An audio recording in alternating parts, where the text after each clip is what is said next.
Third heading 8th question. Okay, ಇಲ್ಲಿ ಏನು ಕೊಟ್ಟಿದ್ದಾನೆ, ಒಂದು ಪಾಲಿನಾಮಿಯಲ್ ಕೊಟ್ಟಿದ್ದಾನೆ, ಅದ್ರ ಜೊತೆಗೆ 0 ಕೊಟ್ಟಿದ್ದಾನೆ. 0 ಅಂದ್ರೆ ನಥಿಂಗ್ ಬಟ್ ಸೊಲ್ಯೂಷನ್ ಕೊಟ್ಟಿದ್ದಾನೆ. ಈ ಸೊಲ್ಯೂಷನ್ ಕರೆಕ್ಟಾ ಇಲ್ಲ ಅಂತ ಹೇಳ್ಬೇಕು. ಓಕೆನಾ?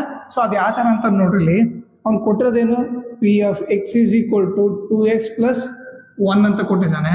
ಸೊ ಈಗೇನು ಮಾಡೋಣ, put X equal to X ಇದ್ದಲ್ಲೆಲ್ಲ ಏನು 1/2 ಹಾಕೋಣ. ಓಕೆ, ಸೊ ಎಕ್ಸ್ ಇದ್ದಲ್ಲೆಲ್ಲ 1/2 ಹಾಕೋಣ. 2 × 1/2 + 1 ಆಯಿತು. ಈಗ 2 ಕ್ಯಾನ್ಸಲ್ ಆಯಿತು. ಸೊ ಉಳಿದಿದ್ದೇನು 1 + 1. ಸೊ 1 + 1 ಏನಾಯಿತು, 2 ಆಯಿತು. ಓಕೆ, ಇಲ್ಲಿ 0 ಬಂದಿಲ್ಲ, ಅಂದ್ರೆ ಆನ್ಸರ್ 0 ಬಂದಿಲ್ಲ ಅಂತಂದರೆ ಇದು ಸೊಲ್ಯೂಷನ್ನು ರಾಂಗ್ ಅಂತ, ಅವ್ನು ಕೊಟ್ಟಿರೋ ಸೊಲ್ಯೂಷನ್ನು ರಾಂಗ್ ಅಂತ. ಸೊ ನಾವಿಲ್ಲಿ ಏನು ಸ್ಟೇಟ್ಮೆಂಟ್ ಏನು ಬರಿತೀವಿ, ಸಿನ್ಸ್ ಪಿ ಆಫ್, ಸೊ ಏನದು 1/2, P of 1/2 is not equal to 0.